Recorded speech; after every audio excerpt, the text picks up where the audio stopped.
For my advertising and sales promotion advertising analysis presentation, I chose the Disney 100 ad from this year's Super Bowl. And starting off strong, this is the end of the ad, this Disney 100 image.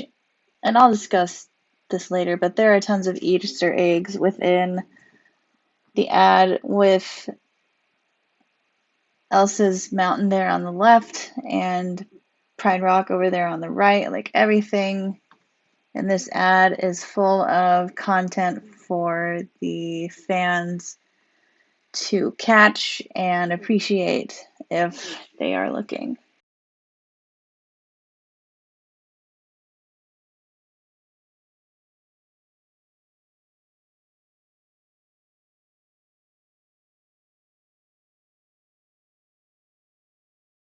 What is the product or service being sold, and is it easy to figure out what it is? Disney, for their Super Bowl commercial, they decided to do a corporate ad where they're not trying to directly sell any one product or any one type of service, although they do show multiple facets of their brand. One can make the argument that Disney is trying to sell customers on subscribing to their Disney Plus or buying tickets to Disneyland or their Broadway shows or to see movies that are in theaters or will be in theaters or any kind of their merchandise. What is the general mood or feeling for this commercial? Watching this ad as a lifelong fan of Disney movies and TV shows, this had a lot of different feelings that were conveyed throughout the course of the ad. Number one, obviously, being nostalgia, seeing all of the movies that I grew up with and hearing the dialogue.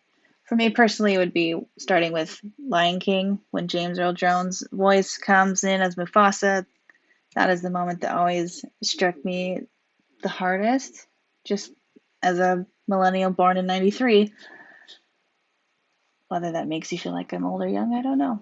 But Disney has many other feelings that they are trying to convey in this ad.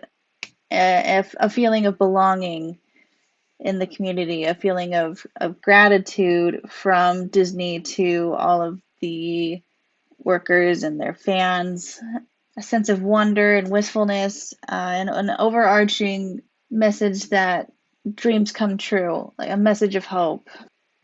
And like I mentioned, a feeling of gratitude. There is voiceover from Walt Disney where he thanks the artists and workers, and you can see clips of Walt himself as he draws Mickey, and then later on you can see a new artist who's taken over that job.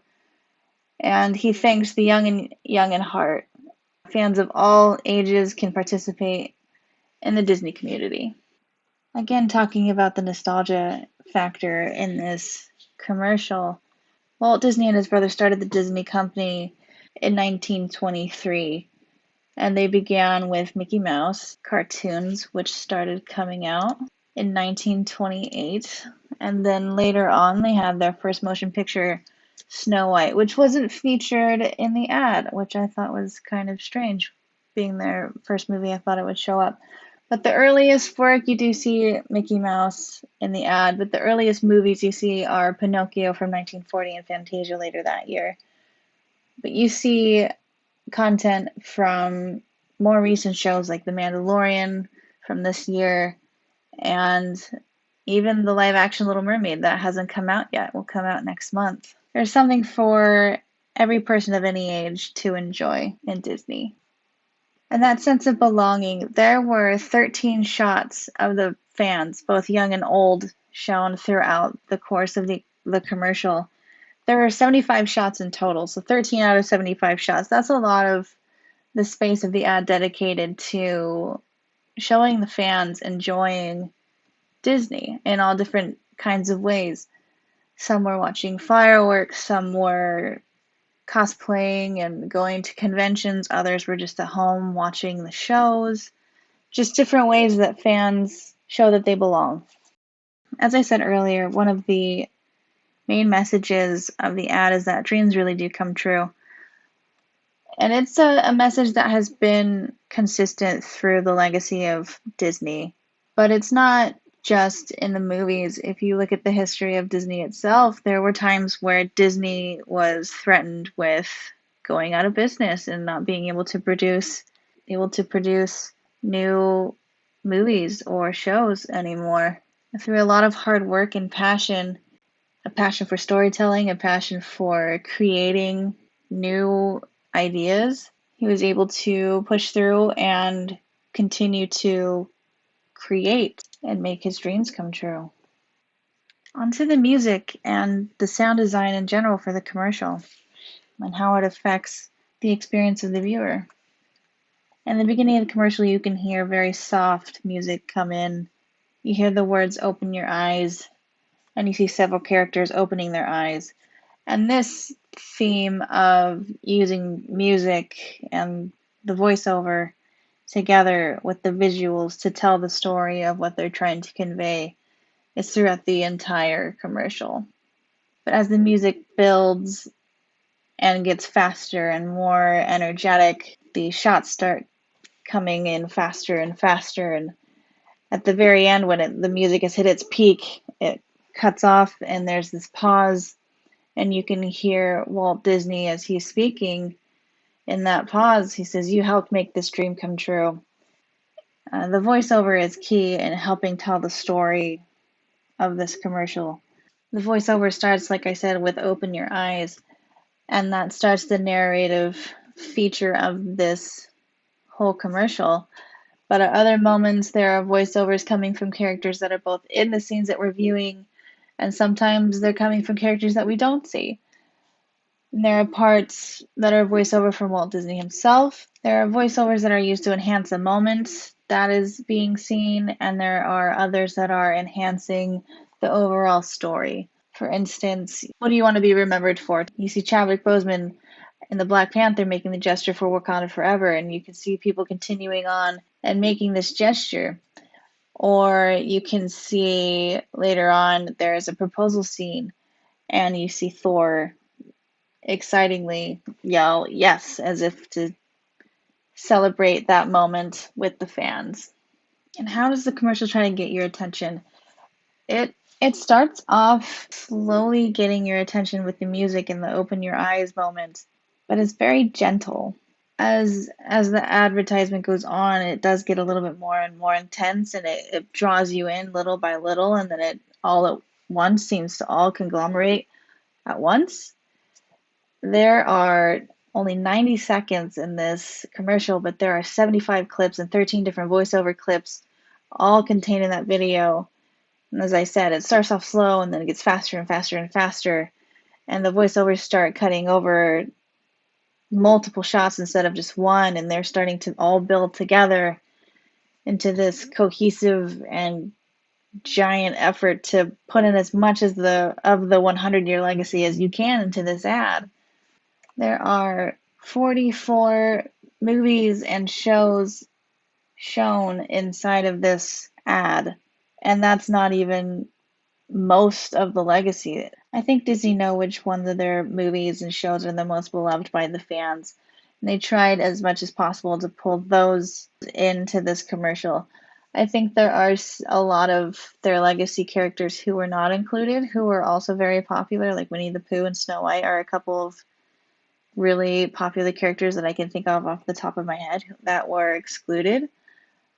I think there was also an effort in trying to make sure that they were inclusive of all different kinds of the racial diversity that they have been showing in their recent content, as well as the different styles of stories that they've been telling with the live action remakes of their classics. Thinking about how Disney is trying to appeal to their fans' goals and their needs, it seemed like they were really reaching into the need to belong to a community, but that's also a goal of ours, is to be more connected with each other. They're appealing to that sense of community by drawing on that legacy, bringing back that sense of childhood in all of us that we might feel is missing from our lives. Disney's been around for so long that maybe it pulls back on those memories that you had as a child that you want to pass on to the next generation. And that's the legacy that they want to keep alive. And so their target market is really in the family with those generations, trying to appeal to the young and the young at heart, as they say. They want their legacy to live on in the hearts and minds of the children. Basically, everyone is their target market. I don't think they exclude by any means.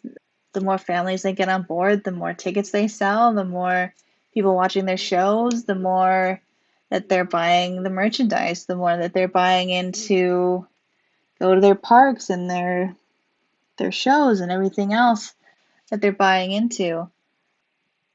How do they do it? What techniques do they use? What selling points are they using to get people to make an action? I do not feel like any of their message was hidden. A lot of it was very overt, very much on the nose with dreams come true.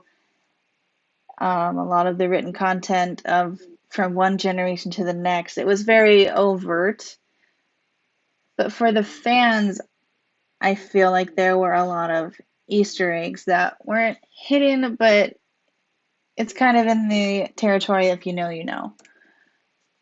And some of those that I caught as a fan were at the very end of the advertisement. You can see in the very quiet moment where the music stops and it's just Walt's voice saying, "You helped make this dream come true." You see Rapunzel, and she's watching the lanterns with Finn. And that was her lifelong dream, was to see the lanterns. So her dream is coming true. It's just that little moment of her fulfilling her dream the same way that Walt says you helped make the dream come true. Another Easter egg was the moment where the voiceover says, "What do you want to be remembered for?" And you can see Chadwick Boseman making the Wakanda Forever sign. And then right after that clip, you can see on the red carpet, there are fans interacting with the cast, and they're still making that gesture.